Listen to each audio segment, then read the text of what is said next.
Good morning, everybody, and this is your Forex day trade setups for today. So you can see we had a bit of a meltdown yesterday, quite a big bar. Not sure what the news was around that, but I think the point is we did reject a level earlier in the week, but at the moment, I mean, the continuation just happened. It just continues the downside. So I think what we need to pay attention to is obviously the previous week's low. And you can see we kind of inside the previous week. So you can see these dotted lines there indicate the weeks.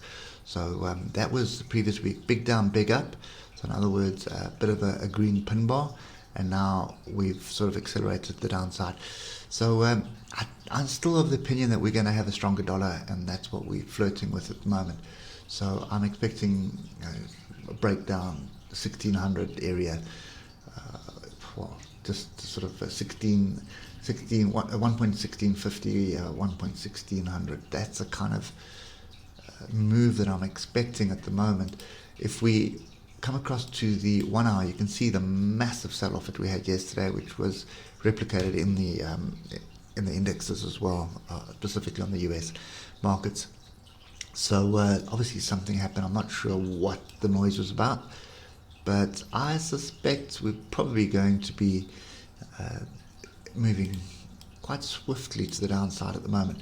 So this is the level I'm going to be paying attention to today, is 117.317. So that's the area that I want to pay attention to. There are a few gaps that I can see. So we have to wait for structures. I thought that was a gap there. Sort of half a point.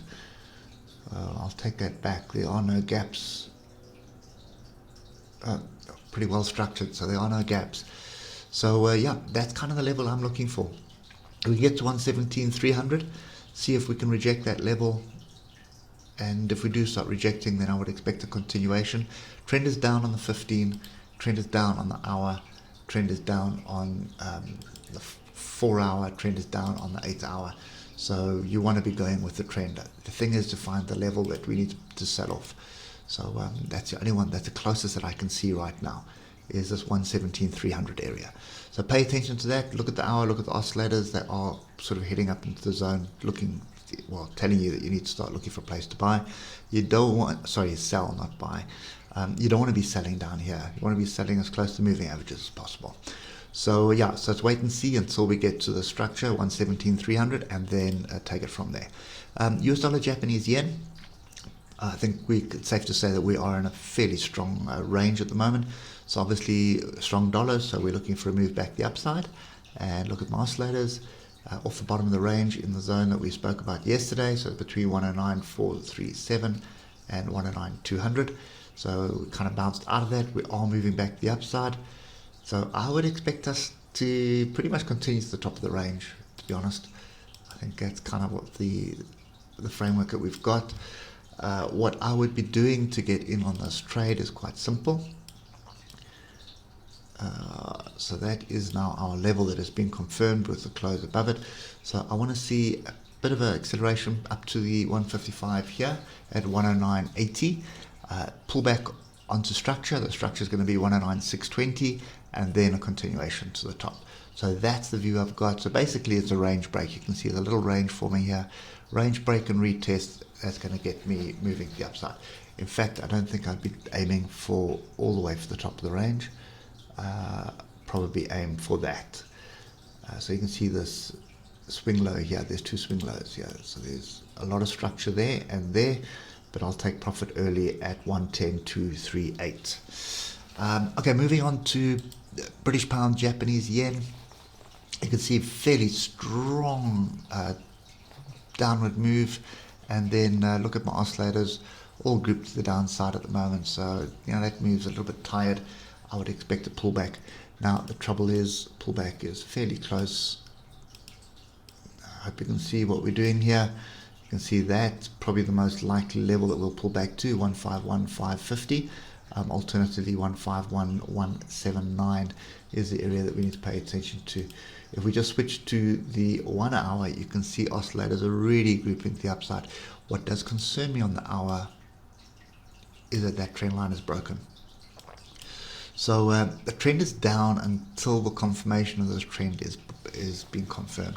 So in other words, it can come up here, bounce off this, and then come back onto the trend line and then reject the trend line. That would confirm the trend break.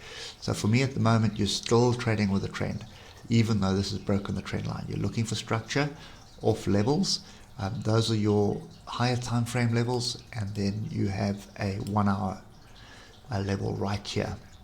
So the three levels you need to pay attention to: 150, 946, 151, 179, and then obviously 151, 550.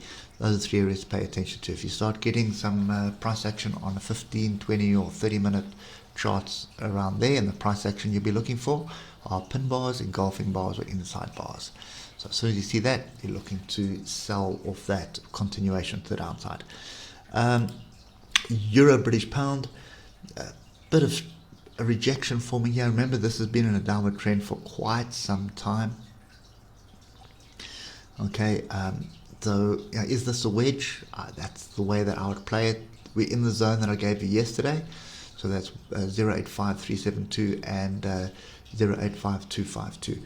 So if I come to the hour, what we're looking for here is opportunity to sell as the rejection. However, look at the oscillators on the hour.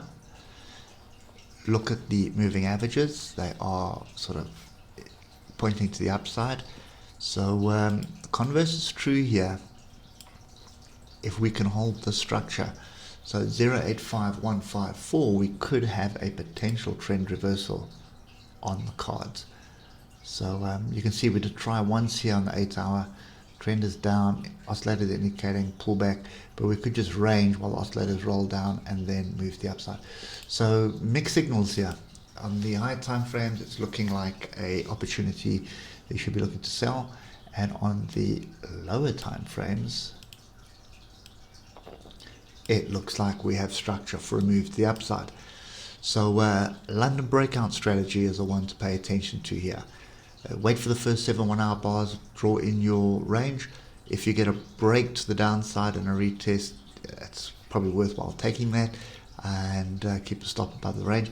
A break to the upside and a retest is also going to be worthwhile taking it, because that could mean that we have a potential trend reversal. So it could be a fairly strong move to the upside, whereas a move to the downside will just be a gradual continuation like this. So yeah, mixed signals, but I think well worth watching, and well worth watching on a 15-minute chart if you've got the time. Just pay attention to the open, wait for the London breakout range, and then trade that range accordingly. Okay, anyway, that's it for me. Hope it helps, and we'll catch up with you tomorrow morning. Cheers for now.